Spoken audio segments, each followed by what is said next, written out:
Hello everyone, welcome back to our channel English माध्यम के platform पे मैं हूं आपकी एडुकेटर प्रियंका ठाकुर और हम सॉल्व कर रहे हैं एडिटोरियल बेस्ड प्रैक्टिस एक्सरसाइज।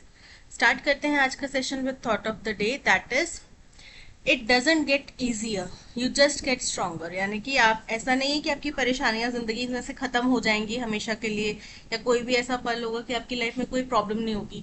ऐसा नहीं होता। प्रॉब्लम्स हमेशा आती रहेंगी, लेकिन हर एक परिस्थिति के साथ में, हर एक परेशानी के साथ में आप और ज्यादा स्ट्रांग बनते जाएंगे, जिससे कि अगली जो भी चुनौती, जो भी परिस्थिति आपके विषम आएगी, उसमें आप और ज्यादा निखर कर बाहर निकलेंगे। ठीक है, चलिए स्टार्ट करते हैं। Reading comprehension and practice exercise for SSC CGL 2024। On the eve of prime minister Benjamin Netanyahu's visit to Washington. Eve होता है एक दिन पहले की बात, एक दिन, जब ये घटना हुई उससे एक संध्या पहले। ठीक है, तो जिस दिन prime minister Benjamin Netanyahu Washington गए, उससे एक शाम पहले the Israeli Defense Forces IDF issued a new evacuation order। तो इसराइल की जो डिफेंस फोर्सेस हैं, उन्होंने इवैक्यूएशन मतलब निकासी का एक नया ऑर्डर जारी किया, asking Palestinians to leave several neighborhoods of the southern Gaza city of Khan Yunis। बोल रहे हैं जिसमें कि उन्होंने पैलेस्टीनियन नागरिकों को अपने जो घर गृहस्थी है सदर्न गाजा के खान यूनिस शहर में, उसको छोड़ने की बात कही, उसको छोड़ के चले जाने के लिए कहा गया, including areas that had earlier been designated as a humanitarian zone. और उन इलाकों को भी खाली करने के लिए कहा जिनको पहले नामित किया गया था, चिन्हित किया गया था एज ह्यूमैनिटेरियन। ह्यूमैनिटेरियन यानी कि मानवीय जोन कहा गया था, कि यहाँ पे कोई भी बमबारी वगैरह नहीं होगी, यहाँ पे राहत बचाव कार्य चला रहेगा। When Mr. Netanyahu addressed a joint session of the US Congress in Washington on Wednesday। जब मिस्टर नेतान्याहू ने यूएस कांग्रेस के जॉइंट सेशन को बुधवार को एड्रेस करा, वहां पे अपना भाषण दिया, more than 39,000 Palestinians, a vast majority of them women and children, had already been killed in Gaza by the IDF in less than 10 months। तब तक 39,000 पैलेस्टीनियन, जिनमें से अधिकतम महिलाएं और बच्चे हैं, उनको गाजा में already IDF, Israeli defence forces द्वारा मार गिराया गया है 10 महीनों से भी कम समय के अंदर अंदर। At least 90,000 Palestinians have been wounded and nearly the entire population of the enclave has been displaced। बोल रहे हैं 90,000 पैलेस्टीनियन जो है वो घायल हुए हैं, और लगभग पूरी इनकी पॉपुलेशन, पूरी आबादी जो है वो इस छावनी से विस्थापित कर दी गई है। सम ऑफ देम सेवरल टाइम्स, और इनमें से कई तो कई बार विस्थापित किए गए, कि इस जगह पे थे पहले, यहाँ से बोला निकलो, यहाँ से इधर चले जाओ, इधर पहुंचे इधर से बोला इधर चले जाओ, इधर पहुंचे इधर से बोला इधर चले जाओ, यानी कि इनको कई बार विस्थापित किया गया। Dozens of journalists have been killed। दर्जनों जर्नलिस्ट यहाँ पे मारे जा चुके हैं। Private charities, UN aid workers, hospitals, ambulances and even tent camps of the displaced have been bombed. Private charity संस्थाएं जो होती हैं वो, यूएन के जो हेल्प एड वर्कर हैं वो, हॉस्पिटल्स हैं, एम्बुलेंसेस हैं, और यहाँ तक कि जो टेंट लगाए गए थे, कैंप्स लगाए गए थे, उन तक को बॉम्ब से उड़ा दिया गया है, वहां तक पे बॉम्ब गिराया गया है। Gaza besieged by the IDF does not have enough food, water और medicine। गाजा जिसको चारों तरफ से आईडीएफ के द्वारा घेर लिया गया है, उनके पास में खाने पीने की पर्याप्त सामग्री, मेडिसिन पर्याप्त मात्रा में नहीं है। The UN, which has repeatedly tried to draw the world's attention to the suffering of Palestinians, now warns of epidemics। UN ने, जिसने पहले ही कई बार ध्यान आकर्षित करने की कोशिश करी है दुनिया की, कि भाई पैलेस्टीनियन लोगों को जो झेलना पड़ रहा है, उनकी जो पीड़ा है, उसके ऊपर अब ध्यान केंद्रित कीजिए। अब उन्होंने एपिडेमिक यानी कि महामारी की चेतावनी जारी कर दी है। Two UN Security Council resolutions called for a ceasefire in Gaza। दो यूएन के सिक्योरिटी काउंसिल में अध्यादेश पारित किए गए, रेजोल्यूशंस लाए गए, जिनमें कि गाजा के अंदर सीज फायर की डिमांड की गई, आह्वान किया गया। There have been two rulings from the International Court of Justice। International court of justice से दो रूलिंग्स यानी कि फैसले आए हैं, which is hearing a case of genocide against Israel's conduct of war। जहां पे इसराइल का जो युद्ध के ऊपर उनका जो कंडक्ट रहा है, यानी कि उनका जो व्यवहार रहा है उसके ऊपर जेनोसाइड के केस, जेनोसाइड यानी कि नरसंहार के केस की सुनवाई कर रहा था। None of this seems to bother the US lawmakers. इनमें से किसी से भी US lawmakers जो हैं ऐसा नहीं लग रहा कि प्रभावित हुए हैं। Who applauded Mr. Netanyahu throughout his speech, जिन्होंने मिस्टर नेतान्याहू को पूरी उनकी स्पीच के दौरान में प्रशंसा करी, तालियां बजाते रहे। Without the US political and military support, US के पॉलिटिकल या मिलिट्री सपोर्ट के बिना mister Netanyahu's government would not have been able to fight such a disastrous war. Mister Netanyahu की सरकार इतना ही ये जो विनाशकारी युद्ध है ये नहीं लड़ सकती थी, इसके काबिल नहीं थी। which was triggered by Hamas attack on 7 अक्टूबर 2023, जिसकी शुरुआत हमास के अटैक से जो कि 7 अक्टूबर 2023 को हुआ उससे हुई इन इसराइल, इसराइल में किया गया, किलिंग 1200 पीपल, जिसमें 1200 लोग मारे गए। More than 100 people taken hostage on October 7 are still in Hamas captivity. बोल रहे हैं 100 से भी ज्यादा लोग जिनको 7 अक्टूबर को अपहरण कर लिया गया था, बंधक बना लिया गया था, वो अभी तक भी हमास के कब्जे में ही हैं, which Israel cites as the reason for the continuation of war। और इसी बात का हवाला इजराइल देता है कि हमने युद्ध इसलिए जारी रखा है कि हमारे 100 से भी ज्यादा लोग वहां पे फंसे हुए हैं। But in the name of fighting Hamas, Israel has been punishing the entire Palestinian population in Gaza। लेकिन हमास से युद्ध करने के नाम पे इजराइल जो है पूरी गाजा पट्टी की जो पैलेस्टीनियन पॉपुलेशन है, वहां के निवासी हैं, उन सबको इसकी सजा दे रहे हैं। Officials of the Biden administration have voiced concerns over civilian casualties।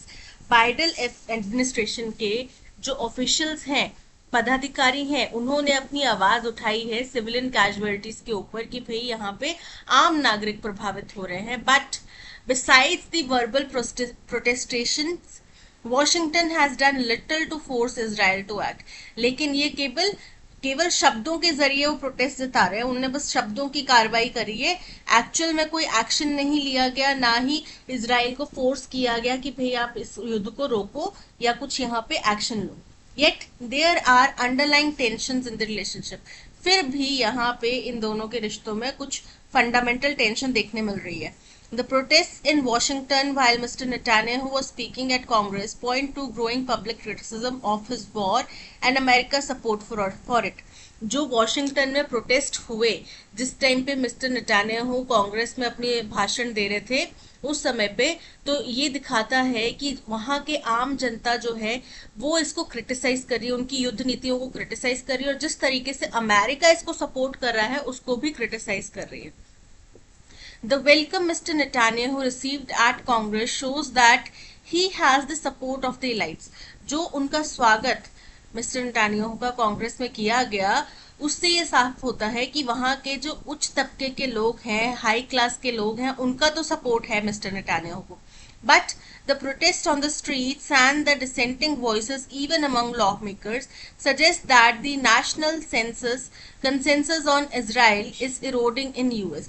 लेकिन जो सड़कों पे प्रोटेस्ट हुआ या फिर विद्रोह की जो आवाजें उठ रही थी लॉ मेकर्स के बीच में भी, लॉ मेकर्स मतलब पॉलिसी मेकर्स जो होते हैं उनके बीच में भी जो विद्रोह की आवाजें उठ रही हैं, कुछ छोटा मोटा कुछ लोग होंगे जो विद्रोह कर रहे होंगे, होते हैं कई जगह पे, आपको हर तरीके के लोग मिल जाएंगे जो लोग सरकार को क्रिटिसाइज भी करेंगे, उनके अच्छे कामों के लिए उनकी प्रशंसा भी करेंगे, ऐसे लोग होते हैं। और कुछ लोग ऐसे भी होते हैं जो पूरी तरीके से सरकार को डिफेंड कर रहे होते हैं।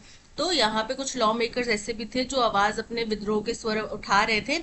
ये दर्शाता है कि जो देश भर का कंसेंसस है, मत है, वो इजराइल के प्रति इरोड हो रहा है, यानी कि कम हो रहा है यूएस के अंदर में, यानी कि यूएस के आम जनता जो है वो इजराइल से ज्यादा खुश नहीं है। ठीक है, ये समझ में आ रहा है। तो ये था पैसेज। हुआ क्या है कि इजराइल के अंदर फिर से जो थोड़ा बहुत वहां पे राहत मिल रही थी लोगों को, उसको फिर से उनको बोला गया कि आप यहाँ से भी चले जाओ, जो नई जगह पे पहुंचे थे लोग वहां से भी बोल दिया कि खाली कर दो। और ये तब हुआ जब मिस्टर नेतान्याहू जो है यूएस के अंदर में, यूएस की संसद में जाके अपना भाषण दे रहे थे। ठीक है, और इससे यूएस को काफी क्रिटिसिज्म फेस करना पड़ रहा है, ना केवल उनके अपने देश के लोगों के हवाले से, बल्कि जो यूएस की दोहरी नीतियां हैं उनका यूएन वगैरह में भी जो है पता साफ क्लैरिटी मिल गई है दुनिया भर के लोगों को कि भाई यूएस कैसा दोहरा चरित्र अपनाता है। ठीक है, चलिए स्टार्ट करते हैं। What can be inferred about the reaction of US law makers to the situation in Gaza as described in the passage. तो बोल रहे हैं कि गाजा के जो लॉ मेकर्स हैं उनको, सॉरी यूएस के जो लॉ मेकर्स हैं उनका गाजा के अंदर जो स्थिति खराब होती जा रही है उसके बारे में क्या ओपिनियन है। They are planning to take action against Israel. Incorrect है, वो कोई ऐसा प्लान नहीं करे। जिस तरीके से वो तालियां बजा रहे थे नेतान्याहू के अभिव्यक्ति के ऊपर, तो वो ऐसा नहीं दर्शाता। They are unaware of the situation. आज के दौर में ये बात कोई नहीं बोल सकता कि उनको इस सिचुएशन के बारे में पता ही नहीं है। जो अफ्रीका के या हिंदुस्तान के दूर दराज के गांव के इलाके भी होंगे जहाँ पे इंटरनेट की सुविधा बहुत बामुश्किल पहुंचती होगी, उन लोगों को भी पता है कि स्थिति क्या है। They are indifferent to the plight of Palestinian. उनको कोई फर्क नहीं पड़ता, वो गैर प्रभावित है पैलेस्टीनियन लोगों के दुख से, उनकी तकलीफ से।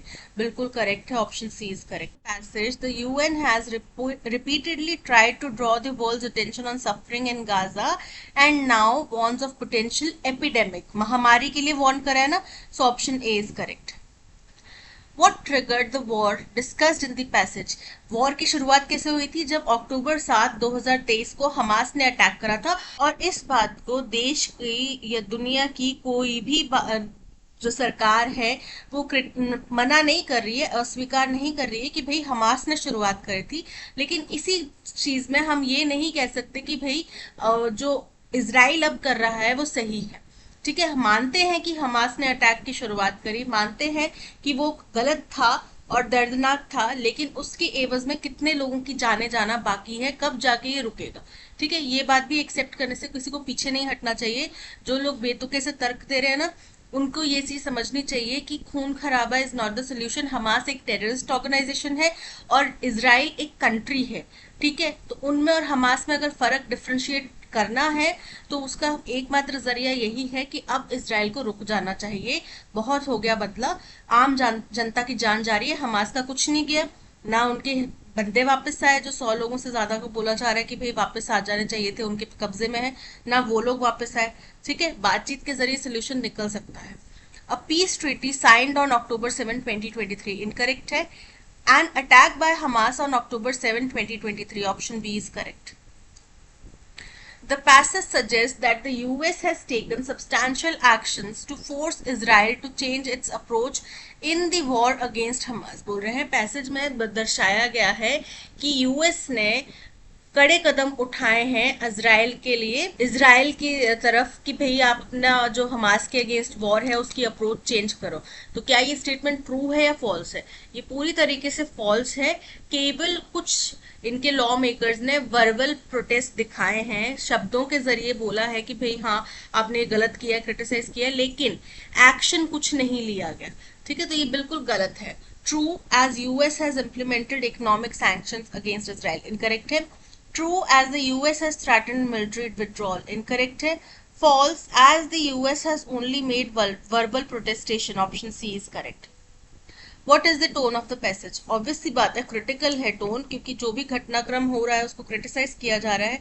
और किस तरीके से यूएस का दोहरा चरित्र रहा कि भाई आप उनको ताली बजा रहे हैं, प्रशंसा कर रहे हैं और केवल वर्बल स्टेटमेंट्स दे रहे हैं। क्या यूएस की मदद के बिना ये युद्ध जारी हो सकता है? नहीं हो सकता। सो option B critical is correct. We all experience those intense dash moments in life that dash us to question the very purpose of our existence। बोल रहे हैं हम हर इंसान ने वो गंभीर ऐसे पल एक्सपीरियंस किए हैं जिंदगी में जो कि हमें हमारे होने के, हमारे अस्तित्व का मकसद पूछने के लिए मजबूर कर देते हैं। These events or situations beg us to review the philosophy and motivation of our life। ये घटनाक्रम या स्थितियां जो होती हैं ये ऐसी होती हैं जो हमें हमारी जिंदगी की फिलॉसफी, हमारे जिंदगी के मोटिवेशन को दोबारा पुनर्विचार करने के लिए प्रेरित करती हैं। dash have a seismic effect that shakes the foundation of our belief system. इनका बड़ा ही सिस्मिक मतलब बड़ा ही गंभीर प्रभाव होता है, बड़ा ही स्ट्रॉन्ग प्रभाव होता है, जो कि हमारी जो बुनियाद तक है, हमारे बिलीफ सिस्टम की जो बुनियाद तक है उसको हिला देता है. Convictions and our comprehension of the world that we live in, या फिर हमारा जो किसी चीज के प्रति निष्ठा है, कन्विक्शन है, या फिर जो हमारी समझ है दुनिया की, उस तक को हिला देता है. These moments are dash consequent to dash form of delusionment. बोल रहे ये जो पल होते हैं ये समानांतर होते हैं किसके, एक तरीके डैश तरीके की डिल्यूजनमेंट मतलब एक तरीके का भ्रम. A sudden realization of the bitter truths of life, और सडनली हमें जिंदगी की कड़वाहट के कड़वी सच्चाई का पता चलता है. एन अनएक्सपेक्टेड ट्रेजेडी और मिसफॉर्चून, या फिर किसी बड़ी ही जो हमने उम्मीद नहीं करी होगी ऐसी दुर्घटना का, या फिर कुछ दुर्भाग्यपूर्ण चीज का पता चलता है. We all experience those intense dash moments, significant महत्वपूर्ण, unpleasant यानी कि जो अच्छे नहीं है, relevant जो उससे मिलते जुलते हैं, पाइग्नेंट मतलब होते हैं जो इमोशनली आपको बहुत गहराई तक टच कर ले. तो यहाँ पे उन्हीं पलों की बात कर रहे हैं जो गहराई तक आपको टच कर ले. सो option D is correct. Poignant moments in life that dash us to question the very purpose of our life, that compel us, वो हमें मजबूर करता है. कंपेलिंग क्या है, एडजेक्टिव है जिसका मतलब होता है आकर्षक या मजबूत. कंपेल यहाँ पे करेक्ट फिट होता है क्योंकि कंपेल का मतलब होता है मजबूर करना. ठीक है. कंपेलिंगली ये एडवर्ब है. ठीक है, जिसका मतलब होता है किस तरीके से, है ना. कंपेलिंगली मतलब मजबूरी के तरीके से, मजबूरन उसको करना पड़ा. और स्पेल मतलब जादू. तो option B compel is correct. Dash have a seismic effect that shakes the foundation of our belief system.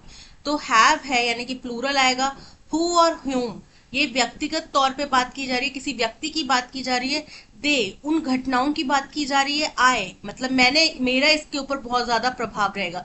तो मेरा प्रभाव नहीं रहेगा, उन घटनाओं की बात कर रहे हैं कि उनका बहुत ज्यादा गंभीर या अहम प्रभाव रहता है कि वो हमारी बुनियाद तक को हिला देते हैं, हमारे बिलीफ सिस्टम की बुनियाद तक को हिला देते हैं.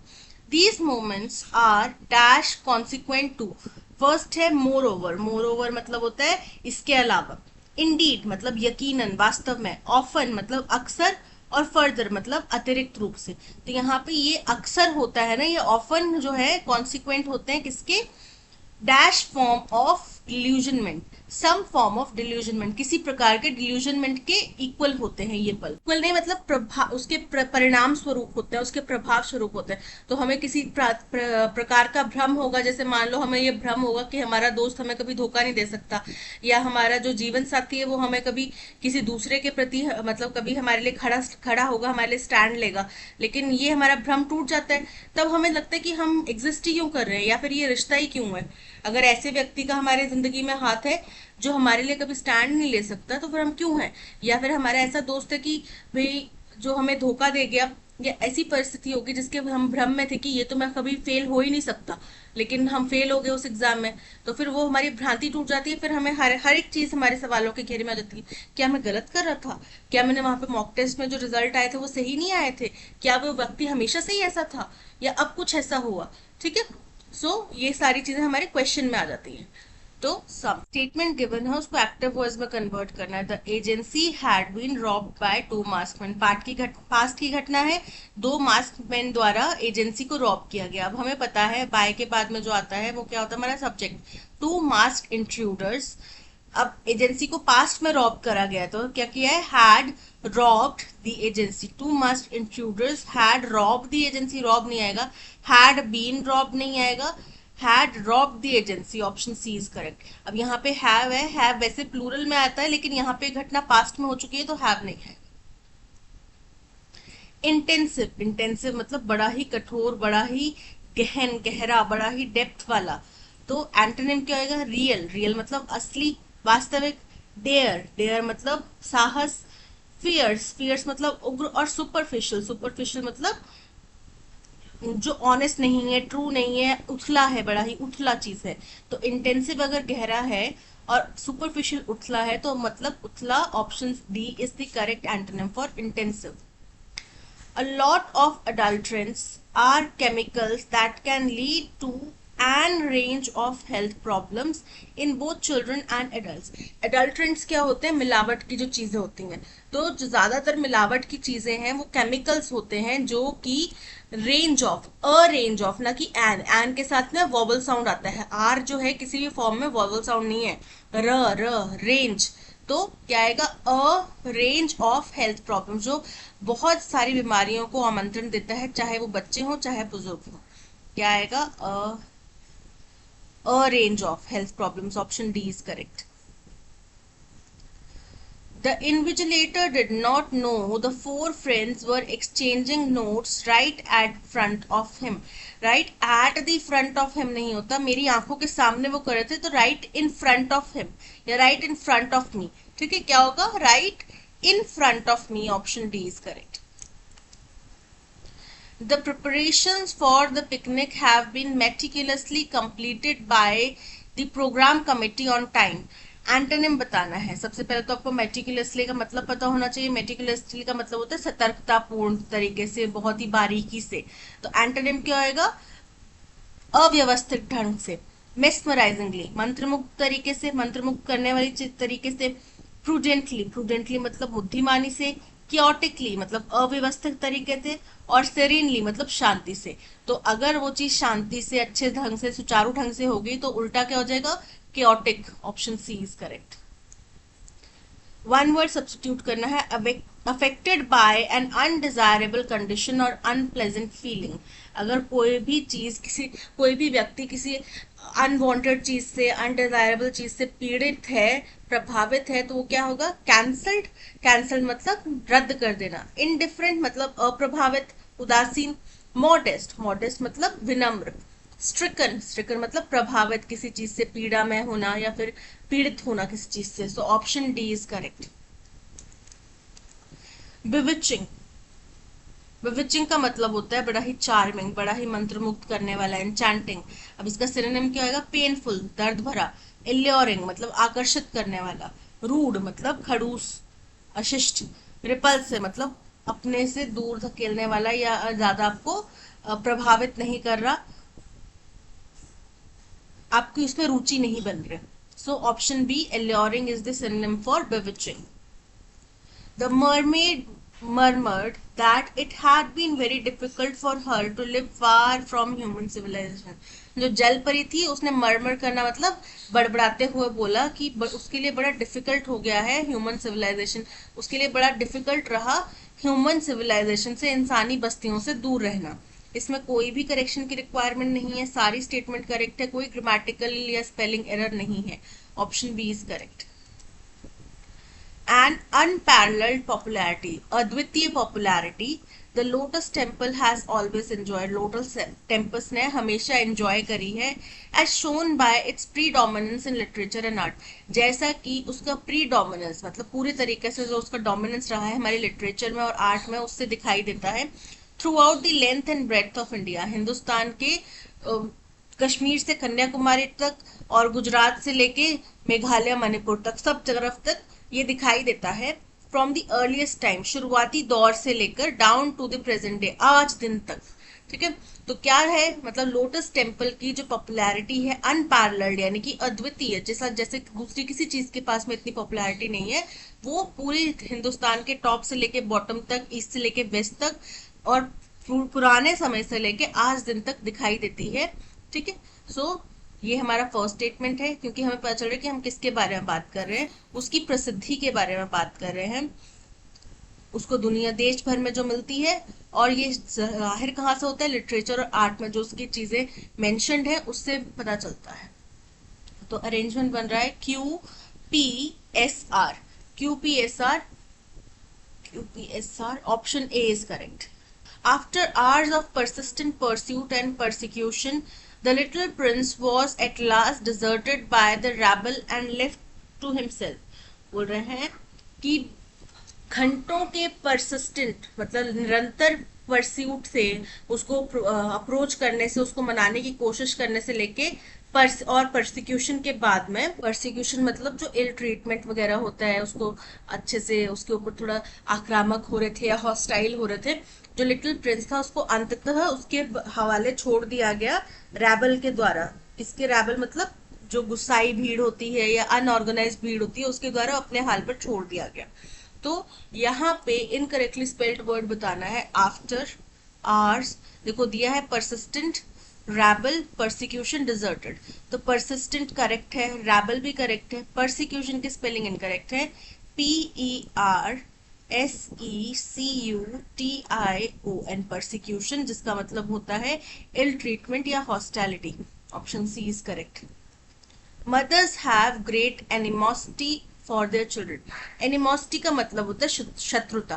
तो क्या माओ को अपने बच्चे के प्रति शत्रुता होती है? इसको इम्प्रूव करना है। शत्रुता नहीं होती, उनको प्रेम होता है, सहानुभूति होता है, अफेक्शन होता है, अटैचमेंट होता है। अफेक्शन, अफेक्शन मतलब लगाव, अटैचमेंट। अफेक्टेशन, अफेक्टेशन कोई शब्द नहीं होता। अफेक्टेशन मतलब बिहेवियर जो कि असली नहीं है, जो बस दूसरे को आकर्षित करने के लिए है। अबेसमेंट, अबेसमेंट मतलब किसी को डिग्रेड करना या ह्यूमिलिएट करने का कुछ कार्य करना। एब्सर्डिटी जो बिल्कुल ही अनरीजनेबल है या रिडिकुलस है। तो यहाँ पे माता को अपने बच्चे के प्रति अफेक्शन होता है। Option A is correct. In order to protect his identity, अपनी पहचान को बचाने के लिए the spy had to efface, efface का सिनोनिम बताना है, all evidence of his true name and occupation from his personal documents. उसको अपने डॉक्यूमेंट्स में से, पर्सनल डॉक्यूमेंट्स में से अपना नाम, अपनी पहचान, अपना व्यवसाय सब कुछ छुपाना पड़ा। इफेस मतलब किसी चीज को मिटा देना, किसी चीज को बिल्कुल हटा देना। और रिवील मतलब उजागर करना, क्लैरिफाई मतलब स्पष्ट करना, मेंटेन मतलब बनाए रखना, डिस्ट्रॉय मतलब तबाह कर देना, किसी चीज को नष्ट कर देना। तो इफेस का मतलब क्या हो गया? नष्ट करना। Option D is correct. Comprehend, comprehend मतलब कुछ चीज समझना। ठीक है, तो अब इसका सिनोनिम क्या होएगा? डिस्टॉर्ट, डिस्टॉर्ट मतलब एकदम बिखरा हुआ, विकृत सा। डेटर, डेटर का मतलब होता है रोकना। एसिमुलेट, एसिमुलेट मतलब समझ लेना। कॉम्प्लेक्स मतलब जटिल। तो कॉम्प्रिहेंड मतलब भी समझना और एसिमुलेट मतलब भी समझ लेना। Option C is correct. Suman has bought a black and a white shawl to wear with her new dress. देखो उसने एक नया ड्रेस खरीदा, उसके साथ में पहनने के लिए उसने एक ब्लैक और एक व्हाइट शॉल ली, या एक ब्लैक एंड व्हाइट शॉल ली। उसने एक ब्लैक एंड व्हाइट शॉल ली, तो यहाँ पे अ का यूज जो है सुपरफ्लुअस है। अ ब्लैक एंड व्हाइट शॉल आएगा। ठीक है, अ ब्लैक एंड अ व्हाइट नहीं, अ ब्लैक एंड व्हाइट आएगा, ये एलिमिनेट हो जाएगा। Option C is correct. Like a cat on a hot tin roof, इसका मतलब होता है, आप खुद सोचो कि एक गर्म टिन की वो रूफ है ना, उसके ऊपर आप एक बिल्ली को छोड़ दो, वो क्या करेगी? नाचने लगेगी। क्यों? क्योंकि उसको गर्म लग रहा है पैरों में, राइट? तो यानी कि जब आप बहुत ज्यादा व्याकुल होते हैं, परेशानी से आप इधर उधर टहल रहे होते हैं, इधर उधर भाग रहे होते हैं, उस स्थिति को जाहिर किया जाता है like a cat on a hot iron roof के बजरिए। स्टडिंग वेरी हार्ड, बहुत ज्यादा मेहनत करना, बहुत ज्यादा पढ़ाई करना। बीइंग लेजी, आलसी होना। Being in a state of agitation. Option C is correct. That's all, आज के सेशन में इतना ही। Thank you so much for watching. अगर कंटेंट पसंद आया हो तो लाइक, शेयर और सब्सक्राइब प्लीज कीजिएगा। मिलते हैं नेक्स्ट सेशन में। Till then keep learning and keep practicing. Bye bye.